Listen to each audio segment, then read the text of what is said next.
Thank you, मेहरबानी आपकी बड़ी। सर, हम जो सिंध को छोड़कर इस्लामाबाद जा रहे हैं तो ये कहना है कि सिंध में हमने प्रोटेस्ट कर करके इतना प्रोटेस्ट किया है कि जो ऐवानों में बैठे हुए हैं या तो उसके कानों में कोई रुई पड़ी हुई है या तो उसको नज़र नहीं आ रहा है। हम ये देखते हैं कि उनको ये प्रोटेस्ट, ये एम्प्लॉइज़ अलाइंस जो भी सिंध के अलाइंस हैं, मुलाजमीन हैं, उनका प्रोटेस्ट उसको नज़र नहीं आ रहा है। इस वजह से हम पाकिस्तान पीपल्स पार्टी के चेयरमैन को चेयरमैन को हम ये बावर कराने जा रहे हैं कि आपकी गवर्नमेंट, पीपल्स पार्टी की सिंध गवर्नमेंट है, वो हमारे मुलाजमीन के जो भी मसाइल हैं वो सुन नहीं रही है, हल नहीं कर रही है। हम आपके पास आ रहे हैं क्योंकि आप जब मरकज़ में चेयरमैन साहब ये अनाउंस करते हैं कि मुलाजमीन की 50% तनख्वाहों में इजाफा किया जाए, तो हमारी सिंध में हमारा आवाज़ क्यों नहीं सुना जा रहा है? तो इसलिए हम ऐवान सदर के सामने आसिफ अली जरदारी साहब को ये सुनाने के लिए जा रहे हैं इंशाल्लाह। और हमारे पास जो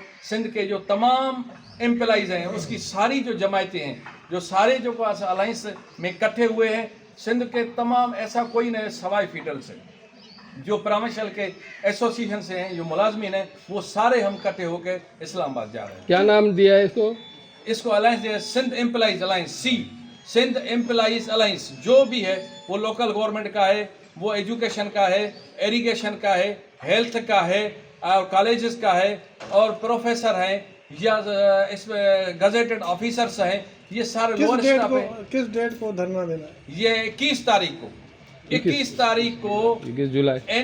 जुलाई को एनी हाउ पाकिस्तान ऐवान सदर के सामने ये धरना होगा और पुरअमन हमारा धरना होगा।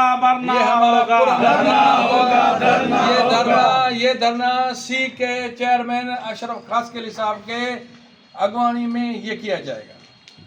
तकरीबन कितनी होंगी जमातें? 20, 30, 40 कितनी होंगी? मैं समझता हूँ कोई तकरीबन हमारी 20-22 जो हैं अलाइंसेस में जो शामिल हैं, 20-22 एसोसिएशन जो हैं वो हम इसमें शामिल हैं। ठीक है जी।